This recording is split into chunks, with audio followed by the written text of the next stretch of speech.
Hello guys, welcome to my YouTube channel. आप सभी को अपने यूट्यूब चैनल में स्वागत करता हूं। मैं आपका दोस्त आदित्य। तो कैसे हैं आप लोग दोस्त? आज हम लोग बात करेंगे एसआई से रिलेटेड बात करेंगे, लेकिन उससे पहले मैं आप सभी को तहे दिल से धन्यवाद देना चाहता हूं कि आप लोगों के कारण हमारा जो यूट्यूब परिवार है वो 1000 पार हो गया है। आज दिनांक 17 दिसंबर 2023 के दिन मैं कभी नहीं भूलूंगा, क्योंकि आज के दिन ही हमारा YouTube परिवार जो है वो 1000 का हो चुका है। बस आप लोगों के कारण ही ये हुआ है दोस्तों। तो प्लीज़ इसी प्रकार से आप हमें सपोर्ट करते रहें, अपने भाई को आगे बढ़ाते रहें। बस मैं आप लोगों के लिए ही इससे बेहतर मैं कोशिश करूँगा, अच्छा ब्लॉग लाऊं, अच्छा जानकारी आप लोगों के लिए जुटाऊं और आप लोगों के लिए मैं कुछ मदद कर सकूं। जहां तक हो सके वहां तक मैं आप लोगों के लिए मदद कर सकूं। तो इसी प्रकार से आप मुझे सपोर्ट करते रहें। एक छोटे से यूट्यूबर को आप लोग ही ऊपर उठा सकते हैं। तो प्लीज़ यदि आप हमारे वीडियो को देखते हैं तो प्लीज़ एक बार चैनल को सब्सक्राइब कर दें, हमारे वीडियो को शेयर कर दें, हमारे वीडियो को लाइक कर दें, और जो भी अच्छा या बुरा आपको जो भी लगे तो प्लीज़ एक बार कमेंट कर दें। ठीक है दोस्तों, तो चलिए हम अभी आज का टॉपिक स्टार्ट करते हैं। आज का टॉपिक है कि एसआईएस में, क्योंकि मैं जो कंटेंट लाता हूँ, मैं जो मैटर लाता हूँ वो कमेंट से रिलेटेड लाता हूँ। मतलब कि जो हमारे जो व्यूअर हैं, जो दर्शक हैं, जिस प्रकार का वो हमसे प्रश्न पूछते हैं उसी प्रकार का मैं ब्लॉग बनाता हूँ। और मैं आज लगभग 6-7 दिन बाद एक वीडियो बनाया, क्योंकि मैं नाइट में लगातार ड्यूटी कर रहा हूँ और थोड़ा टाइम नहीं मिलने के कारण थोड़ा मैं बिजी हो गया था, जिसके कारण मैं वीडियो डाल नहीं रहा था। लेकिन अब मैं प्रॉमिस करता हूँ आप लोगों से कि रेगुलर तो नहीं, मतलब 2 या 3 दिन में एक वीडियो में जरूर डालूंगा आप लोगों के लिए। तो प्लीज़ आप लोग इस बात को ध्यान रखें कि हमारे चैनल को एक बार जरूर सब्सक्राइब कर लें प्लीज़। तो आज हम लोग जो बात करेंगे, आज का जो एसआईएस से रिलेटेड है, लेकिन आज का जो मुद्दा है वो है कि क्या एसआईएस में सिक्योरिटी जो सुपरवाइजर होते हैं, क्या वो डायरेक्ट ज्वाइनिंग हो सकते हैं कि नहीं? क्योंकि बहुत लोगों के दिमाग में ये है कि सिक्योरिटी गार्ड के बारे में तो सर आपने बता दिया कि सिक्योरिटी गार्ड जो होता है वो डायरेक्ट ज्वाइनिंग हो लेता है। तो क्या सिक्योरिटी सुपरवाइजर डायरेक्ट ज्वाइनिंग हो सकता है कि नहीं? दोस्तों, सिक्योरिटी सुपरवाइजर भी डायरेक्ट ज्वाइनिंग हो सकते हैं। मैंने लगभग अपने हर एक वीडियो में सुपरवाइजर के बारे में इससे पहले मैंने वीडियो बनाया था, लेकिन मैं एक बार फिर से मैं आप लोगों को रिमाइंड कर दूं कि सिक्योरिटी सुपरवाइजर होने के लिए आपका जो हाइट होना चाहिए वो 170 सेंटीमीटर होना चाहिए। ठीक है दोस्तों, उसके बाद आपका वजन 60 किलो से ऊपर होना चाहिए, और क्वालिफिकेशन ये जरूरी है, आपके पास क्वालिफिकेशन 12th क्लास मतलब इंटरमीडिएट पास आउट होना जरूरी है। चाहे वो कोई से सब्जेक्ट से क्यों ना हो, चाहे वो कोई से मीडियम से क्यों ना हो, आपके पास सर्टिफिकेट होना चाहिए 12th क्लास का, मतलब 12वीं पास होना चाहिए।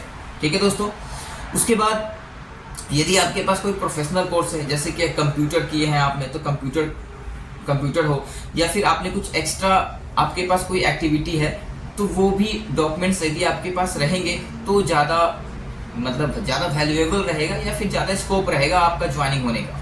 ठीक है, तो आप सिक्योरिटी सुपरवाइजर भी डायरेक्ट ज्वाइनिंग हो सकते हैं, लेकिन मैं आप लोगों को डायरेक्ट बोलूँगा नहीं, क्योंकि सुपरवाइजर का काम होता है सभी गार्डों को हैंडल करना। एक कंपनी का एक मुखिया होता है, मतलब कंपनी को पूरा देख रेख एक सुपरवाइजर के हाथ में होता है। तो यदि आप डायरेक्ट ज्वाइनिंग होते हैं तो आपके पास कोई आइडिया होता नहीं है कि आप कैसे हैंडल कर सकते हैं। किसी भी कंपनी में यदि आप ज्वाइनिंग होते हैं, किसी भी कंपनी को आप पकड़ते हैं, तो उस कंपनी में बहुत ऐसा काम होता है जो आपको सीखना पड़ता है।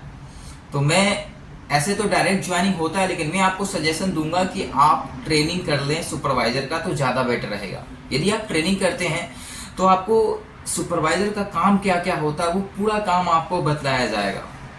ठीक है दोस्तों, जैसे काम क्या होता है, काम सिंपल होता है कि आपको कंपनी में क्या किस चीज़ की ज़रूरत है, आपका गार्ड जो है, गार्डों को किस प्रकार से हैंडल करना है।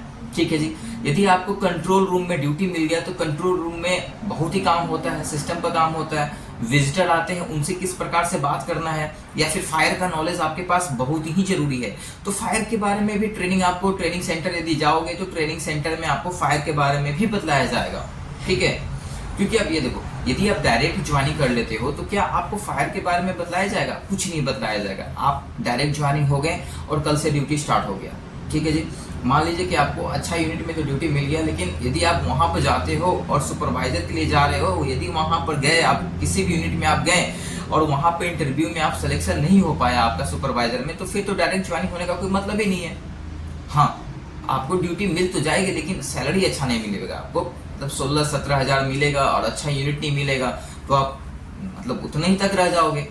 मतलब यदि आप सुपरवाइजर में जा रहे हो तो आपके पास फायर का नॉलेज पूरा होना चाहिए, उसके बाद ड्रिल, उसके बाद आपका सिस्टम का नॉलेज पूरा होना चाहिए। कंप्यूटर में जितना मोनेटाइजेशन का जो वर्क होता है, विजिटर से कैसे बात करेंगे, चेकअप कैसे करेंगे, मटेरियल में जो गाड़ी जो बाहर से आते हैं उनमें कौन कौन सा पेपर को हम चेक करते हैं, कौन सा पेपर को हम रजिस्टर्ड में एंट्री करते हैं, उसके बाद बहुत ऐसा काम होता है सुपरवाइजर का, ठीक है। या फिर हम किसी गार्ड को कैसे हैंडल करेंगे, ये सबसे बड़ी बात है। क्योंकि आप एक कंपनी में हो, कंपनी में आप सुपरवाइजर हो, तो सुपरवाइजर का काम होता है, सुपरवाइजर का तो काम है ही अपना, लेकिन गार्डों को हैंडल करना सबसे बड़ा चैलेंजिंग होता है। क्योंकि आप किसी कंपनी में हैं और वहां पर 10-15 गार्ड आपको दे दिए गए, तो 10-15 गार्ड तो दे दिए गए, लेकिन आप उस गार्डों को हैंडल तो करना आपको आना पड़ेगा। यदि आप उस अपने गार्डों को हैंडल नहीं कर पा रहे हो तो फिर मतलब सुपरवाइजर का तो कोई मतलब ही नहीं हुआ, ठीक है। तो मैं यही सजेशन दूंगा कि यदि आप चाहते हैं सुपरवाइजर ज्वाइनिंग होने के लिए, तो मैं आपको यही सजेशन दूंगा कि आप ट्रेनिंग कर लें। 2-3 महीने का ट्रेनिंग होता है, या तो आप अच्छा जान पहचान है तो आप 1 महीने का भी ट्रेनिंग करके आप जा सकते हैं, ऐसा कुछ नहीं है। या फिर आप डायरेक्ट ज्वाइनिंग भी हो सकते हैं यदि आपके पास फायर का नॉलेज है, तो ऐसा कुछ नहीं है, ठीक है। तो आप सिक्योरिटी सुपरवाइजर बन सकते हैं। और रहा बात पैसा का, तो यदि अब सिक्योरिटी सुपरवाइजर बनना है तो उसमें आपको पैसा भी देना पड़ेगा, क्योंकि हमको मालूम है कि SIS जो सिक्योरिटी है वो ज्वाइनिंग होने के लिए आपसे पैसा लेती है। अभी तक मुझे ये नहीं मालूम चला कि वो पैसा किस लिए लेती है। पैसा तो लेती है, वर्दी के लिए लेती है, लेकिन सुपरवाइजर के लिए जो ट्रेनिंग करने जाते हैं तो आज से 1 साल पहले 40,000 50,000 लेता था 2-3 महीने के लिए, लेकिन अब नहीं मालूम है अब कितना लेता है। तो प्लीज़ आप मुझे बताइए कि कौन से राज्य से आप देख रहे हैं और उस ट्रेनिंग सेंटर में सुपरवाइजर का ट्रेनिंग फी कितना लिया जा रहा है, क्योंकि मुझे लगता है 40 से 50,000 सुपरवाइजर का ट्रेनिंग होता है और डायरेक्ट में 15 या 20,000 आपका डायरेक्ट ज्वाइनिंग में होता है। तो देख लें आप, यदि सुपरवाइजर का पोस्ट चाहिए, यदि आपको ज्वाइनिंग होना है सुपरवाइजर के लिए, तो आप हम आपको हमेशा अपना इंस्टाग्राम ID दे रखा हूँ, एक बार फिर मैं अपने स्क्रीन में शुरू से आपको दिख रहा होगा, तो आप मुझे फॉलो कर आप मुझे मैसेज कीजिए। उसके बाद हम आपसे बात करेंगे, अपना पर्सनल कॉन्टैक्ट नंबर आपको देंगे, आप हमसे डायरेक्ट बात कीजिए। और डायरेक्ट बात करने के बाद हम अपना जिस ब्रांच में ड्यूटी कर रहे हैं उस ब्रांच के फील्ड ऑफिसर का नंबर देंगे और आप डायरेक्ट ज्वाइनिंग हो सकते हैं, ठीक है। तो ऐसा कुछ नहीं है। और हाँ, यदि आप गार्ड हैं तो गार्ड के लिए ज्वाइनिंग होना है, तो मैं हमेशा ये बात बताया हूँ कि सिक्योरिटी गार्ड का ज्वाइनिंग हमेशा होते रहता है, ठीक है। और मैं पिछला वीडियो में भी एक गार्ड का इंटरव्यू मैंने लिया था, यदि आप नहीं देखे हैं तो एक बार आप जाकर देख लें। मैंने एक हमारे जो सब्सक्राइबर हैं उनका मैंने ज्वाइनिंग करवाया है, वो अच्छा ड्यूटी कर रहे हैं, 18-19-20 हज़ार रुपये सैलरी उनको मिल रहा है 12 घंटा का, बहुत ही खुश हैं। मैंने उनको रूम भी दिलाया है, तो अच्छे तरीके से ड्यूटी कर रहे हैं। तो और भी कोई हैं हमारे जो दर्शक वो आना चाहते हैं फरीदाबाद, ज्वाइनिंग को होना चाहते हैं, तो आ सकते हैं, बेशक आप सभी को वेलकम है।